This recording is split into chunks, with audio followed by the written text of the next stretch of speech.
waktu di Katolik itu saya sebagai pengurus gereja. Pengurus gereja. Iya. Kalau di Katolik itu di setiap ibadah itu ada momen di mana membaca ayat Alkitab yang disenandungkan. Itu di Surabaya. Saya kuliah di Surabaya di Universitas Katolik. Sebenarnya asal mulanya itu di tahun 2010. 2010 tapi saya mualaf itu 2012. Jadi waktu tahun 2010 itu sudah mulai banyak gejolak gitu, Pak. Banyak gejolak itu melihat teman-teman yang ya kayak pakai kerudung gitu, perempuan-perempuan. Itu kok dilihat itu kok adem gitu. Tapi kemudian itu kan banyak perseteruan. Dulu masih tahun 2010 itu kan masih adem ayem gitu istilahnya, Pak. Tapi begitu tahun 2011 itu sudah mulai banyak orang yang kayak apa ya? Itu orang Islam itu kok terlalu saklek gitu, kok terlalu kaku, terlalu kasar gitu. Kenapa sih kok temenan harus sama orang-orang Islam, kan harusnya boleh sama yang lain kayak gitu. Nah, tapi waktu itu saya belum berpikir yang tentang agamanya ya, mungkin tentang ya kesehariannya saya enggak pernah yang saya dulu kan Katolik. Orang Katolik harus begini, orang Islam harus begitu, enggak. Jadi kita ini kayak keluarga itu juga welcome. Kayak opa, oma yang dulu di Malang, saya kalau liburan tuh sering ikut opa, oma gitu ke Malang. Kalau saya datang gitu juga, Assalamualaikum gitu, sudah biasa gitu. Opa oma Muslim? Bukan, Katolik juga. Jadi memang seperti biasa, jadi mereka itu menganggapnya, pokoknya kalau orang Islam itu, ya salamnya Assalamualaikum, tapi bahasa Arab, kayak gitu. Kalau di Katolik itu ya puji syukur kepada Tuhan, kalau di Islam alhamdulillah cuma dibahasakan Arab gitu saja. Mereka tuh berpikirnya seperti itu. Jadi saya tahun 2010 itu merasa ya biasa aja gitu loh. Tapi ngelihat orang Islam itu bukan sesuatu yang musuh atau apa, saya jadi merasa kayak ya sama-sama gitu, sama-sama pengikut Tuhan, hanya yang kita pakai bahasa apa, yang satunya pakai bahasa Arab, seperti dulu pemikiran saya seperti itu. Lalu di tahun 2011 itu saya mulai dapat mimpi yang mimpi itu berulang.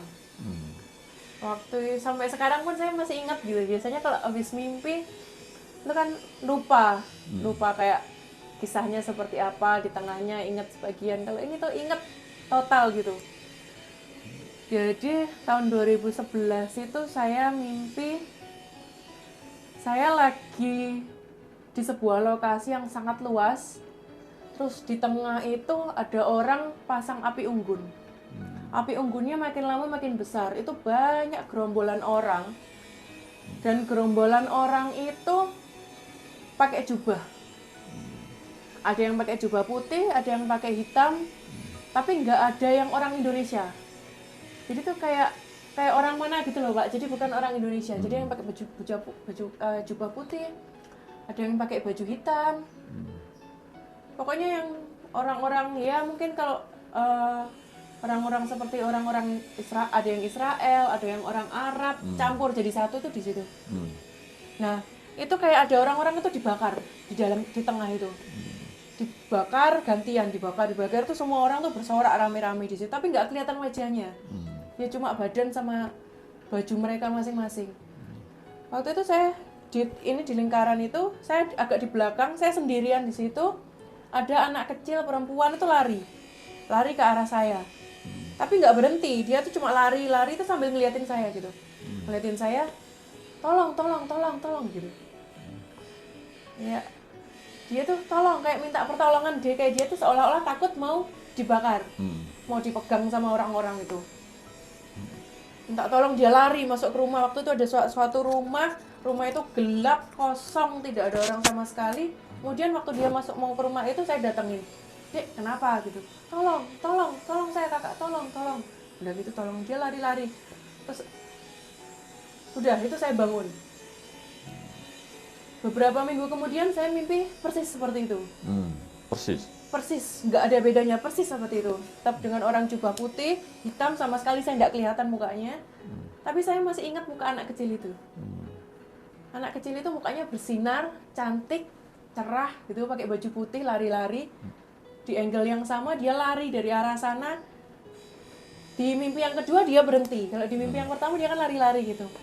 Di mimpi yang kedua dia berhenti. Tolong bacain saya Al-Fatihah gitu. Duh, saya nggak bisa gitu bacain saya Al-Fatihah. Tolong bacain saya Al-Fatihah gitu. Iya. Oh, saya nggak bisa dek, saya nggak bisa gitu. Terus dia lari lagi ke arah rumah itu. Dia lari lagi ke arah rumah yang kosong itu sambil melihat ke arah saya. Kakak, Al-Fatihah gitu. Terus saya merinding. Ingat yang dulu tuh, lihat anak kecil tuh kasihan sekali gitu. Nggak ada orang tuanya, nggak ada siapa-siapa, anak kecil tuh sendirian cuma, dan satu-satunya orang yang lihat anak kecil tuh cuma saya. Aduh, saya nggak bisa Al-Fatihah, saya nggak bisa gitu. Kakak Al-Fatihah gitu. Nggak bisa. Saya bisanya doa Bapak kami, waktu itu saya bilang gitu. Saya bisanya doa Bapak kami, saya nggak bisa Al-Fatihah. Terus saya bangun. Di kedua kalinya bangun tuh, nafasnya tuh sudah kayak gitu loh, kayak ngejar anak kecil itu tapi nggak dapat. Terus saya pikir itu cuma mimpi kan gitu. Itu cuma mimpi. Ternyata di bulan yang sama mimpi itu datang lagi. Ketiga kalinya. Tapi sehari sebelum mimpi itu datang, saya ingat waktu itu kan Facebook, musim-musimnya Facebook, Twitter. Saya penasaran, apa itu Al-Fatihah gitu. Saya cari, saya baca. Oh, dulu kan waktu di SMP saya pernah di sekolah negeri. Oh, ternyata itu doa yang biasanya dibaca kalau sebelum jam pelajaran. Gitu. Terus saya enggak mikir yang macam-macam, terus saya baca gitu. Oh, ternyata intinya itu tunjukkan saya jalan yang lurus. Ihdinas siratal mustaqim. Okay. Terus besoknya saya mimpi lagi persis yang seperti itu, anak itu berdiri di depan saya. Jadi mimpi yang ketiga tadi ya? Mimpi yang ketiga. Persis, sudah sama persis, makanya saya sampai sekarang tuh masih ingat. Karena mimpi itu terulang sampai 3 kali. Dia bilang, Al-Fatihah, tolong gitu. Saya bacakan. Saya bisa tapi nggak ingat. Nah, waktu itu cuma ingat kalimat yang pertama gitu. Kalimat pertama, kedua saya bacaan. Yang Bismillahirrahmanirrahim. Iya, yang Bismillahirrahmanirrahim. Alhamdulillahirabbil alamin. Itu kan saya ingat dulu pernah memori waktu SMP ke bawah. Alhamdulillahirabbil alamin arrahmanirrahim. Sudah sampai situ toh. Al-Fatihah kakak. Tapi belum selesai saya ngomong, anak kecil itu seolah tahu kalau saya nggak hafal. Waktu itu terus saya dipegang, saya digandeng. Di mimpi yang ketiga itu diajak lari.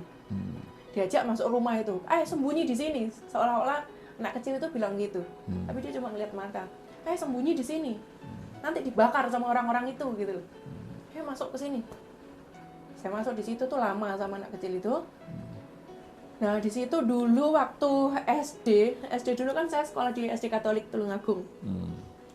Waktu kelas 5, saya masih ingat betul, kelas 5 itu di lantai atas di gedung yang kedua. Dulu bahasa Indonesia itu kan pakai buku dinas pemerintah itu. Saya pernah main drama, di situ saya pernah berperan jadi orang yang kesakitan, minta tolong, kemudian saya bilang asyhadu alla ilaha illallah wa asyhadu anna muhammadar rasulullah. Itu tolong aku bisa kayak gitu, dulu dramanya seperti itu. Saya ingat.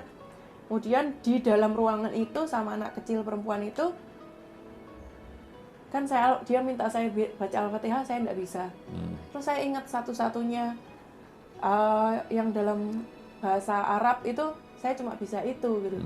Terus akhirnya saya berdua di dalam ruangan, dalam rumah yang kosong itu, saya bilang, saya mengucap itu, asyhadu alla ilaha illallah wa asyhadu anna muhammadar rasulullah. Nah itu senyum.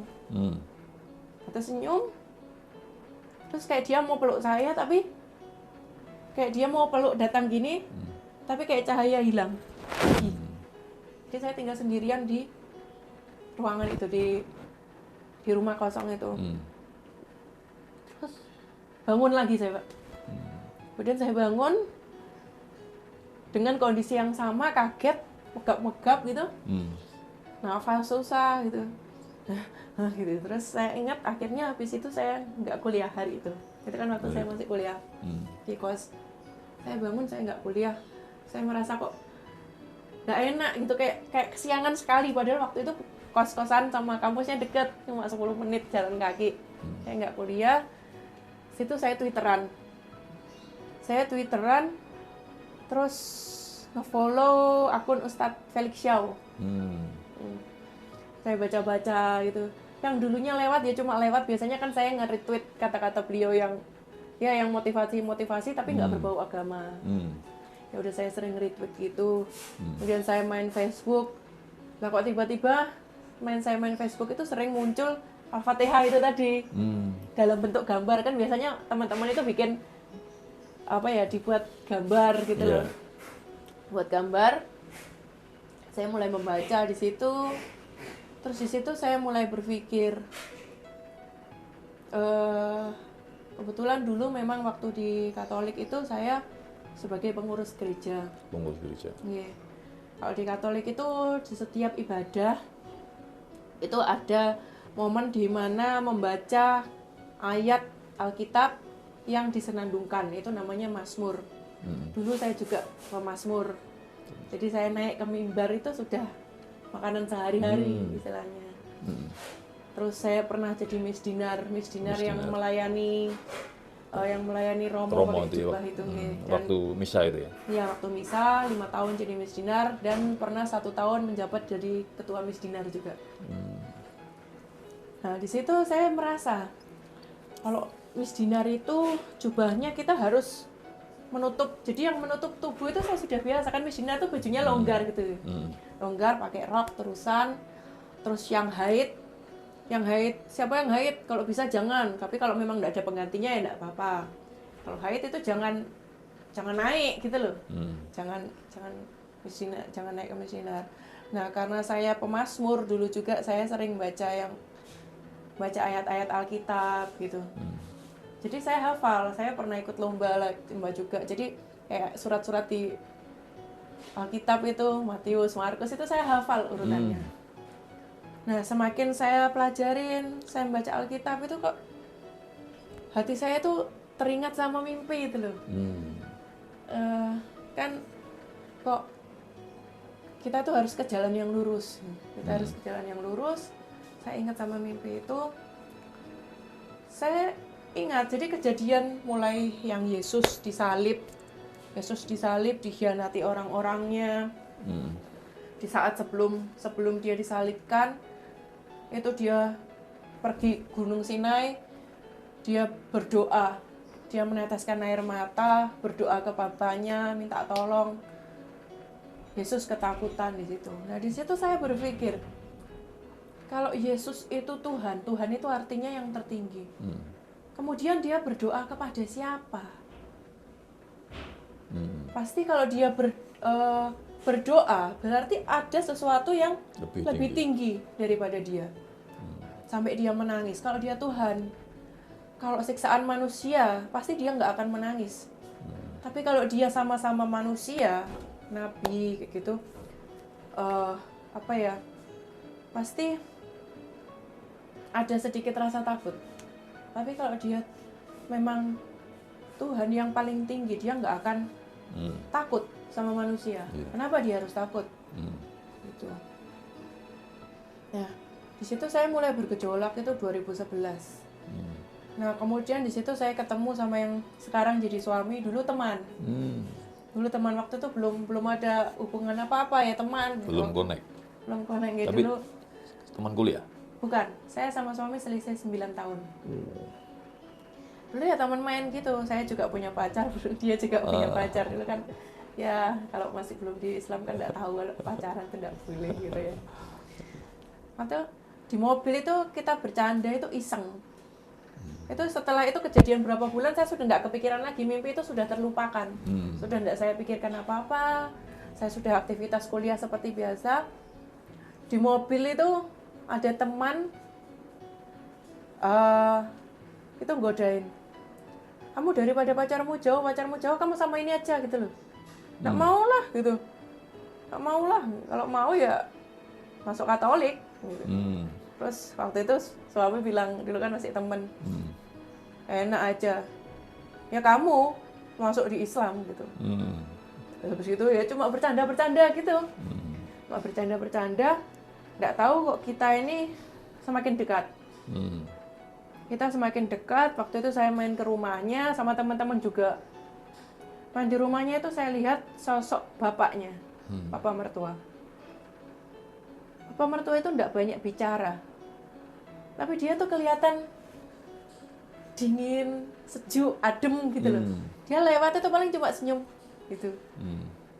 Terus saya tuh kan penasaran, lama-lama saya dekat sama suami, sama teman-teman lain juga. Terus saya penasaran, waktu itu saya belum ada kepikiran mau mualaf segala macam, belum ada. Saya dipinjemi Al-Quran mertua, papa mertua itu. Waktu itu saya dengar dari dalam, ini pinjemin gitu. Terus saya baca-baca Al-Quran, saya mulai penasaran. Al-Quran terjemah. Ya, Al-Quran yang terjemah. Saya mulai penasaran, saya baca. Ada apa sih sebenarnya gitu loh. Di balik Islam ini. Saya mulai baca. Pada saat saya baca, bukannya saya makin merasa oke dengan Islam, tapi malah saya tidak suka. Karena waktu itu ayat-ayat pertama, surat-surat pertama yang saya baca sebelum, kan Al-Quran tebal sekali ya Pak. Yeah. Masih di awal-awal itu saya sudah merasa di Al-Quran itu kan diperbolehkan, misalkan ada orang menjahati kita, menjahati keluarga kita, terus kita dibolehkan membalas. Terus ada yang namanya kisos. Itu saya makin tidak suka sama Islam. Ini kok frontal sekali gitu loh. Kita ini siapa kok boleh membalas, boleh menghakimi gitu. Sedangkan di agama saya yang waktu itu, bila kamu ditampar pipi kirimu, maka berikan pipi kananmu. Kok sangat berbeda gitu loh. Saya jadi makin ingat omongan orang-orang, omongan keluarga. Orang Islam itu hati-hati loh. Temenan sama orang-orang Islam yang fanatik itu dia suka main hukum sendiri kayak gitu-gitu. Terus ternyata setelah itu suami waktu itu menjelaskan ke saya. Waktu itu kan, tapi nggak hari itu juga, besoknya waktu kita lagi habis main sama teman-teman, besoknya saya pas berdua, pas setelah makan tuh saya penasaran, saya nanya, nggak mau saya kalau mau agama Islam, masa orang boleh menghukum manusia, orang boleh sampai yang hukum kayak kisos kayak gitu. Terus waktu itu suami menjelaskan, kita ini manusia.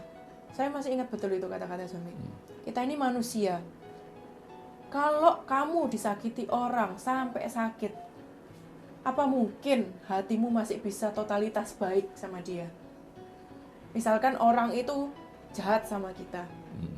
Kalau kamu punya makanan atau punya apa yang pengen kamu kasihkan, pasti kamu kasihkan ke teman yang baik. Nggak mungkin kamu kasihkan ke orang yang jahat sama kamu.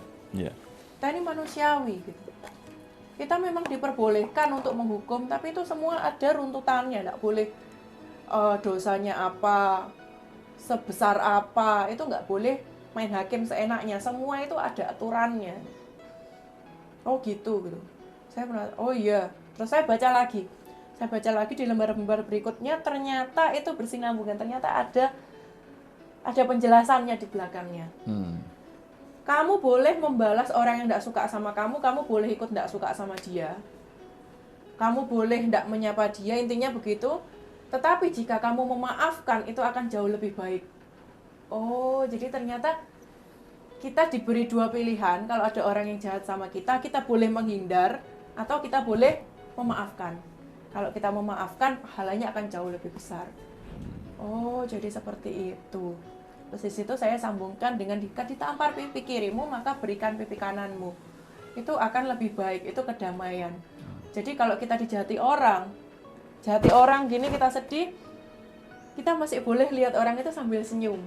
Gitu. Oh, jadi artinya itu seperti itu. Nah, di situ saya mulai, oh gitu ya. Jadi kalau kita membaca ayat itu tidak boleh setengah-setengah. Tidak boleh kita baca cuma satu, ternyata di baliknya itu ada penjelasannya.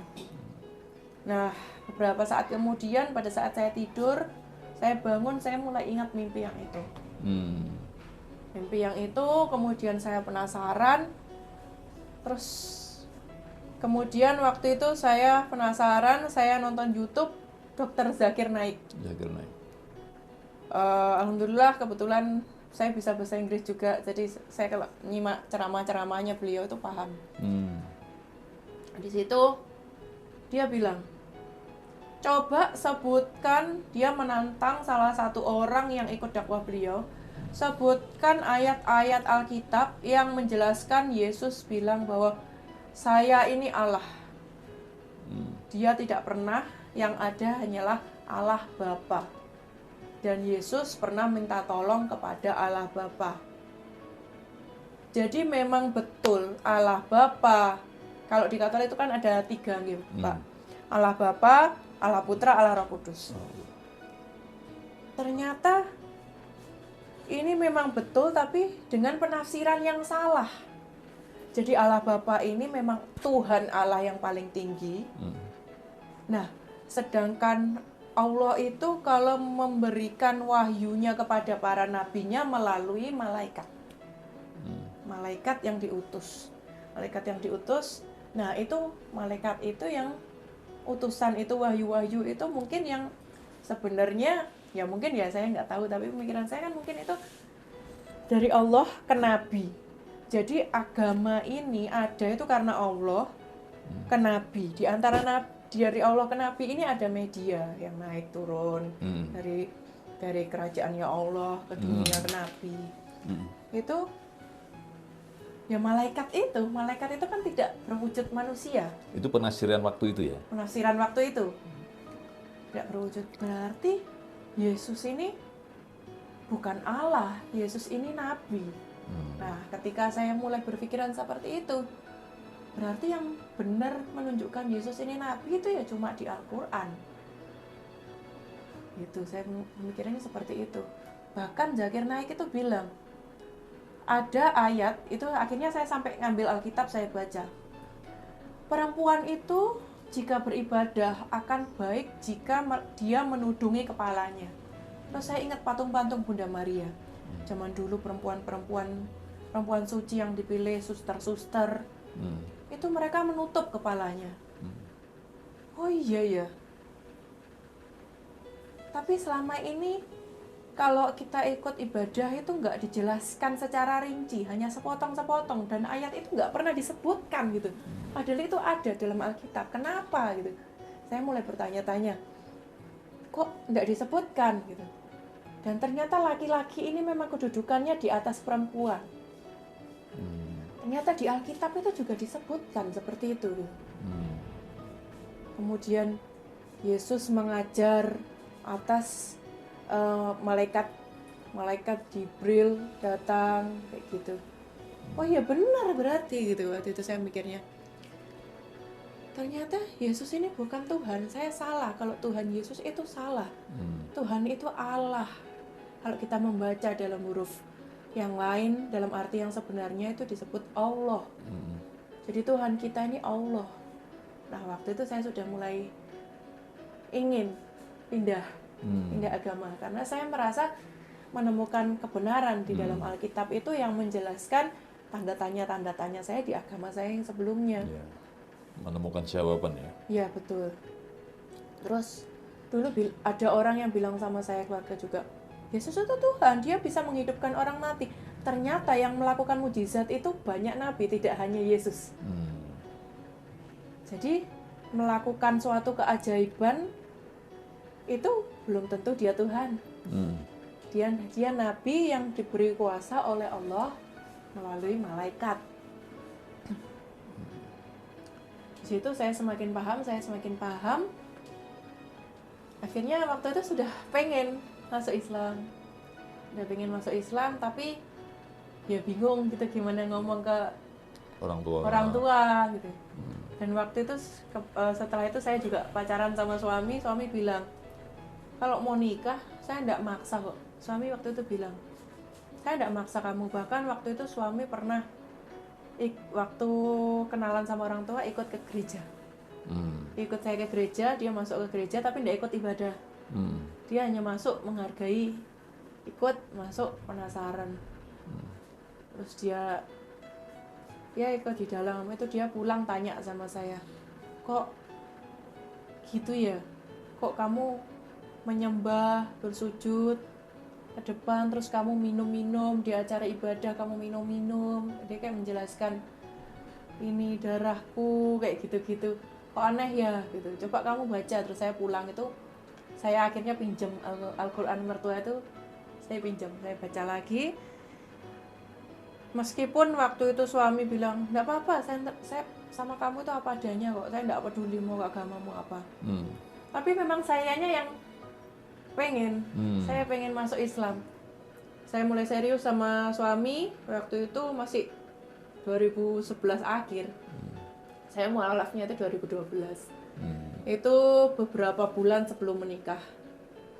Jadi saya bilang ke orang tua itu, saya jadi kayak, apa ya, sebenarnya suami ini kalau boleh jujur saya kambing hitam.